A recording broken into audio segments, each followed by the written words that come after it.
Ears to hear. Part 1, Tahide. They're not talking to me, they're talking through me. Prologue. I was born with something wrong in my head. Not mental illness, not trauma, something more specific, more architectural, a flaw in the skull, or the bone, or the mind. I was told it was a neurological sensitivity, a heightened auditory processing disorder, but I think it's more like a door that never fully shut. Every sound comes in too loud, too sharp, chewing, shoes on tile, refrigerator hum. Human voices, especially human voices, rip through me like razors dipped in acid. I don't think I was made for this world, and I know the world wasn't made for me. I live in a building that screams. I live alone in a rent-controlled brick stack downtown. It used to be a funeral home, then a call center, then a burnt-out halfway house, and now, officially, a quiet residential unit with thick walls. That's what the landlord promised. You'll barely hear a thing. He lied. This building is alive with sound. The walls pop and tick and breathe. Pipes gurgle with air like drowned lungs. The elevator screams in Morse code I can almost understand. But worst of all are the tenants. They don't walk. They drag. They cough like they're hiding knives. They play TV at bone-crushing volume, then mute it the moment I knock. And they talk. Constantly. Endlessly, even when they're alone. A man who hates sound. I started keeping sound logs, little black notebooks filled with timestamps and frequencies. Upstairs neighbor drops metal ball. Again, third time this week.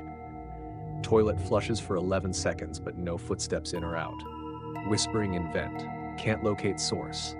Words unclear. Sounds like, can he hear us yet? The more I documented, the worse it got. Not just noise. Patterns. My walls began responding to me. If I slammed a cabinet, 3 floors echoed it back, but delayed by exactly 7 seconds. If I whispered into the sink, I'd hear a reply in my own voice hours later from the opposite end of the apartment. I stopped sleeping. The first interruption. One day, while measuring the thickness of my hallway carpet with a sound meter, I heard a knock on the door. It wasn't a knock. It was a code. 3 short, 2 long. 1 sharp tap, I opened it. No one there, just a package. No label, no return address. Inside, a set of earplugs. Old, yellowed, handmade, and a note. For you, listener, use them at night, but only at night. The Department of Interior quiet. I laughed. A joke from a friend? Except I don't have friends, and I'd never told anyone that name. Listener. That's what I call myself in the margins of my sound logs. How did they know? Earplugs that do more than block sound. That night I wore them, and everything stopped. No thuds, no whispers, no electric whine, only black, soft, dead silence. For the first time in years, I dreamed. In the dream, I was walking through a city with no streets, just intersections, all looping into each other like a maze. And in the middle of every intersection stood a person, motionless, mouth open, screaming without sound. I woke up bleeding from one ear. The earplugs were gone. Who is the listener? More packages began to arrive. A microphone that only records unheard sounds. A blueprint of my building labeled acoustic fault lines. A tape labeled Episode 0 field transmissions from the hush zone. I played it, static. Then a voice. You are a listener. That means they can hear through you, not to you, through. You are the antenna, not the speaker. Stay still, do not broadcast. Then a sound. It made my nose bleed instantly, and my fridge door unlatched by itself. The noise, below the noise, I stopped leaving the apartment. Sound was changing, not louder, deeper. Like it had intent now, like it wasn't coming from people. It was hunting me. And I was the last one who could still tell. I broke open the walls behind the oven, tore out 6 feet of drywall, found a tunnel lined with cushioned foam and dangling wires like nerves, crawled in.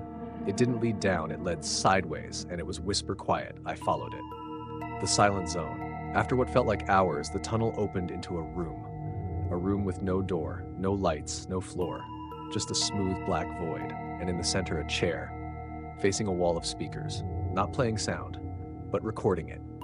I found a terminal beside the chair. It had my name, my sound logs, my dreams. A prompt flashed, begin broadcast. I typed, who is listening? It replied, the ones who remember what silence meant. Then, would you like to be free? Echo because they're listening. File, broadcast lore log 2A. Status, undeclared transmission. Classification, unverified internal audio. Access level, red room. The room that doesn't make sound. I didn't press yes. Not right away. The screen just sat there, waiting. And the room waited with it. Impossibly silent, impossibly still. You don't realize how loud the world is until it goes away. True silence feels like falling into yourself. Eventually the screen dimmed. Not off. Just watching. I left the room, back through the tunnel. But something had changed. Now, my apartment was silent too. Not quiet. Silent. The kind of silence that bends the air around it, where your own thoughts echo off your skull like gunshots. I screamed into my pillow. Nothing. I slammed a book against the wall. No sound. Not even the soft thud of impact. And then something began to speak. Not with sound, with pressure. Silence as language.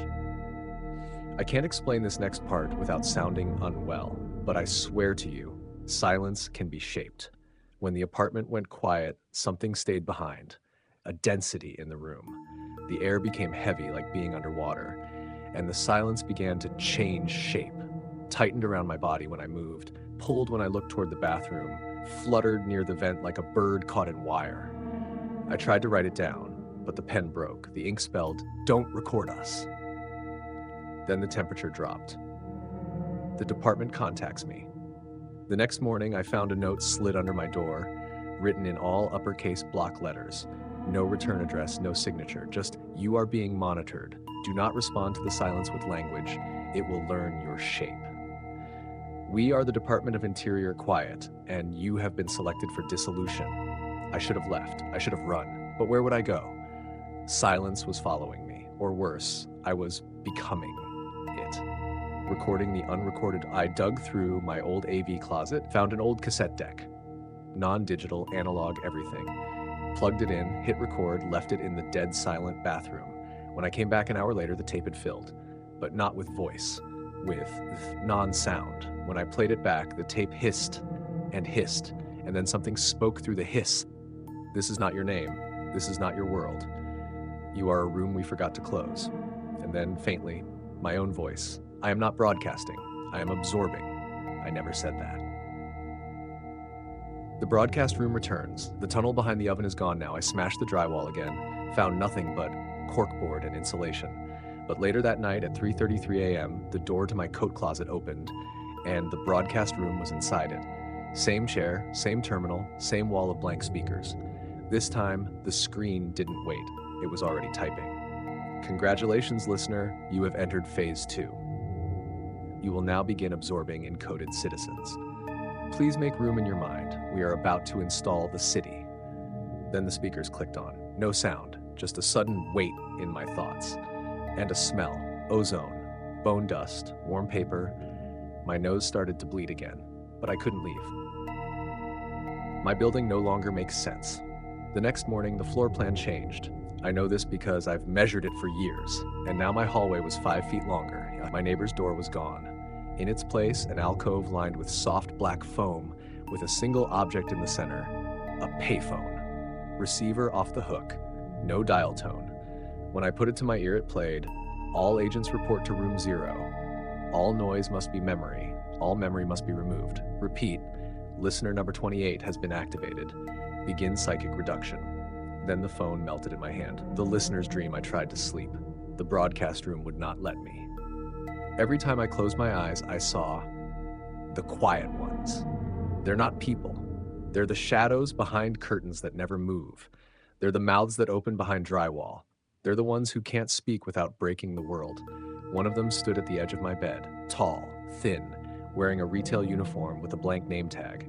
Where its face should have been, a speaker grill. From it came my mother's voice, soft, afraid, saying, "I think you left the silence open." I woke up with a migraine so intense my fillings cracked. The library of forgotten frequencies. The next letter arrived inside my fridge, inside a Tupperware marked "Don't Eat." Inside it, a key and an address. No city, just a street. Whisper Avenue. I went. It led to a door in the middle of an alley where no building should exist. Inside was a library, but instead of books, every shelf held tapes, reel-to-reel Desrat, labeled in languages I couldn't read. A man behind the desk, wearing noise-canceling headphones bolted into his skull, handed me a tape and pointed to a booth. I listened. The tape didn't play sound. It played absence. Memories erased.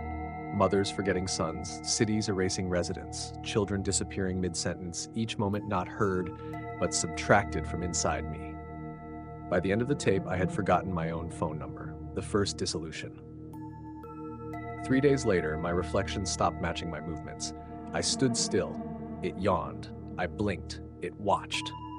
Then it turned to look over its shoulder toward something inside the mirror.